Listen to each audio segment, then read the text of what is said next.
Então vamos lá, pessoal, respondendo aqui, vamos para aquela boa e velha dose de anatomia e histologia que eu costumo também colocar no começo das aulas, né? Mas focando em responder a pergunta, eu vou comentar aqui, pessoal, as estruturas mais fundamentais naquele esquema de sempre, que vão ser importantes para o quê? Para quando a gente for entender a fisiologia. Mas o que vai acontecer? Eu não vou comentar tanto, detalhar tanto, por exemplo, a genitália externa, porque isso, enfim, não seria uma aula de anatomia. Então aqui é lógico que eu não estou abordando toda a extensão, né, da questão da anatomia masculina, etc. Mas aqui o meu foco é aquele, colocar as bases para a gente mais à frente. Então vamos aqui. Quando a gente está falando de anatomia masculina, a gente pode dividir assim como na feminina em interna e externa. A externa não é tanto o meu foco, mas eu vou comentar aqui porque me interessa em parte. Vamos entender por quê. Aqui a gente teria o pênis e aqui o testículo. O que me importa é que vocês saibam que no pênis passa aqui o quê? Passa a uretra em grande porção, certo? Na porção ali da uretra, em grande parte dela está passando pelo pênis. E no testículo é onde a gente vai encontrar o quê? No testículo já vou falar o que a gente vai encontrar. Mas não vou adiantar logo, depois eu falo de novo. No testículo, a gente encontra os túbulos seminíferos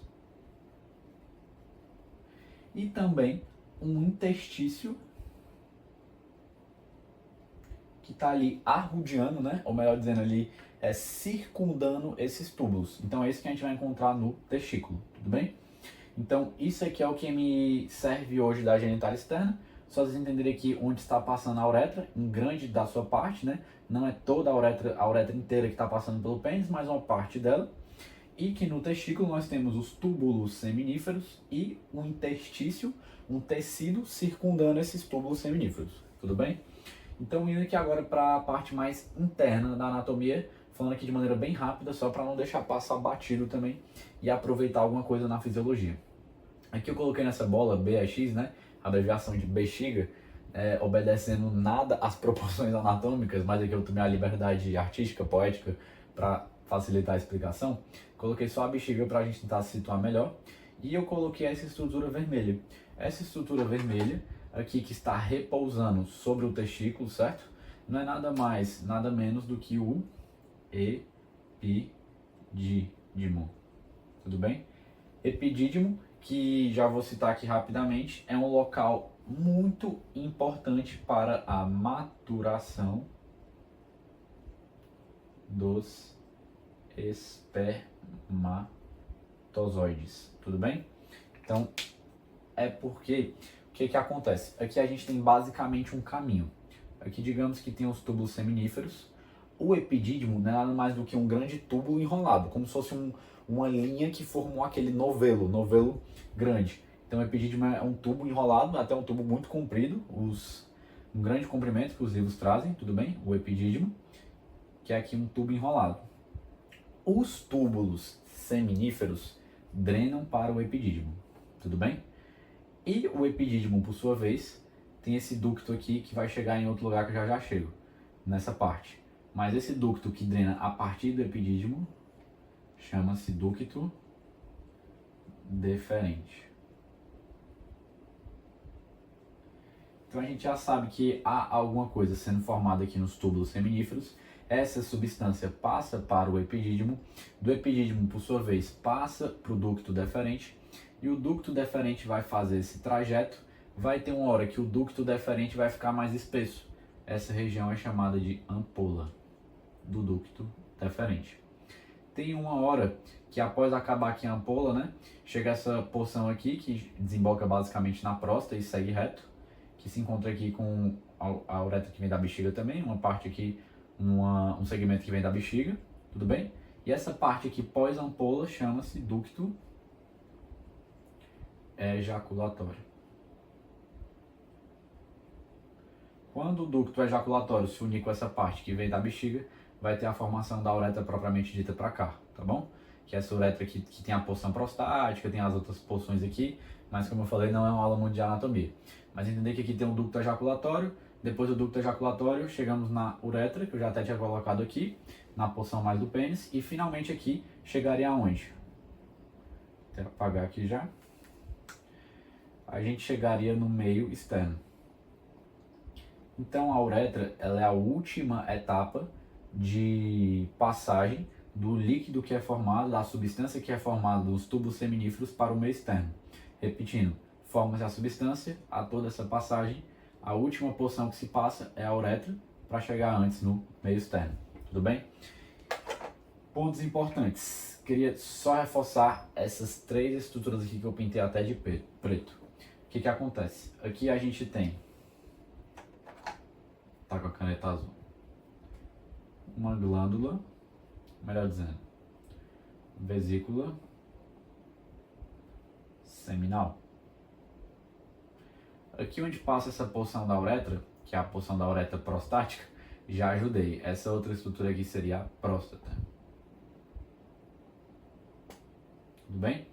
E por último, essa última estrutura aqui seria a glândula bulbo uretral.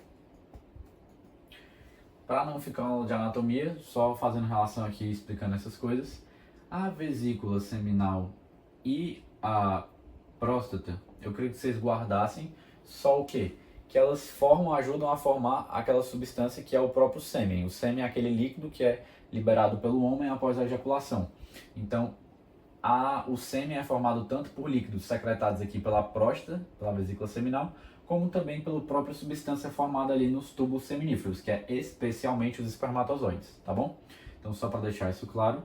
E a glândula bulbo-uretral, por sua vez, ela tem a função de tornar todo esse trajeto, especialmente o trajeto aqui da porção mais da próstata, revestido de muco, para que não haja um dano nos espermatozoides que foram formados aqui no tubo seminífero, tudo bem? Já misturando aqui um pouco as coisas, eu tô falando de anatomia e histologia, mas vou ter que colocar uma fisiologia no meio. Vou colocar aqui um asterisco no testículo para falar as duas funções do testículo, tá bom? As duas funções do testículo é melhor dizendo. Vou colocar aqui embaixo. Espermatogênese e esteroidogênese. Pronto. Funções do testículo são essas. Pessoal, só uma coisa que eu não me recordo se eu falei na anatomia externa, mas o testículo ele fica alojado no saco escrotal, tá bom? Só para deixar isso claro também, porque eu não desenhei, mas aqui teria o próprio saco escrotal e, enfim, só para comentar isso com vocês também, tá bom? Mas voltando aqui para não perder o fio da meada. As duas funções do testículo consistem em espermatogênese e esteroidogênese. Vamos entender isso aqui de uma perspectiva, de um ponto de vista mais histológico, ou seja, mais microscópico. Vou apagar aqui ducto ejaculatório, que eu acho que já ficou claro, porque a seta tem que apontar para cá, que é onde eu queria que ela apontasse. Então eu vou usar aqui a nossa velha e boa tecnologia, vou dar esse zoom aqui no testículo. Então vou colocar aqui zoom. Dando esse zoom no testículo, o que a gente vai ver? Aqui no testículo, eu já não falei que a gente tem propriamente ditos os próprios o quê? Os próprios túbulos seminíferos. Então, na perspectiva histológica, eu quero mostrar isso aqui. Esse círculo que eu desenhei é como se eu pegasse o túbulo seminífero e disseccionasse ele de maneira axial. Então, digamos que aqui é um túbulo seminífero, um cano, certo? Como se fosse um cano essa caneta. Então, eu cortei dessa maneira aqui. Cortei, aí vocês estariam vendo assim, tá bom? Nessa visão. Então, aqui seria a visão do túbulo seminífero nesse corte que eu expliquei para vocês. Nas adjacências, na vizinhança, nos arrodeios, nos ao redor do túbulo seminífero, a gente contém algumas células aqui dispostas nesse interstício, tudo bem?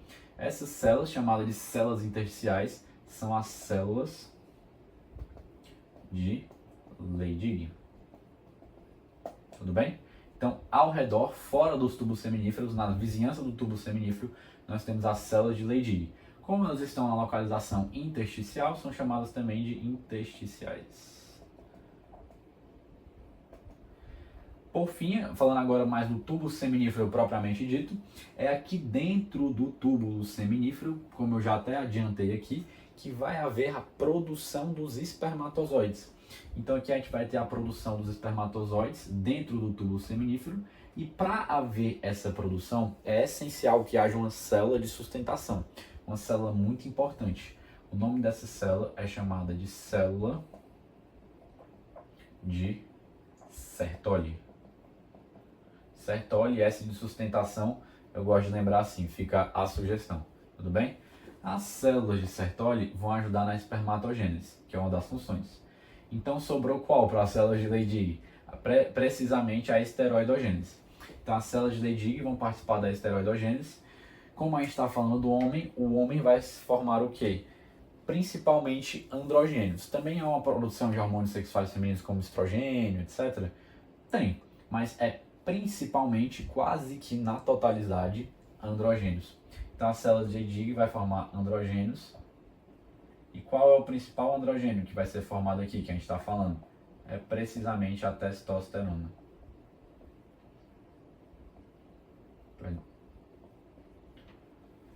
Pedro, qual a diferença de androgênio, testosterona, androstenediona, desidroepiandrostenediona? Eu me perco um pouco. Então vamos lá. Androgênio, por definição, andrógeno, pode ser os dois nomes. Androgênio ou andrógeno é aquele hormônio que tem por ação induzir características masculinizantes. Então, repetindo, androgênios são hormônios que causam, que fazem acontecer ali, fazem aparecer características masculinizantes. E os androgênios é esse grupo de hormônios. Dentro a gente tem aqui, principalmente produzido pelas células Leydig, a testosterona. Mas a desidroepiandrosterona, que é o DEA, né? A própria androstenediona, também são exemplos de hormônios do grupo dos androgênios. Então, só para fazer esse esclarecimento terminológico, tá bom? Então, esse aqui é o principal que eu queria falar de histologia e de anatomia com vocês.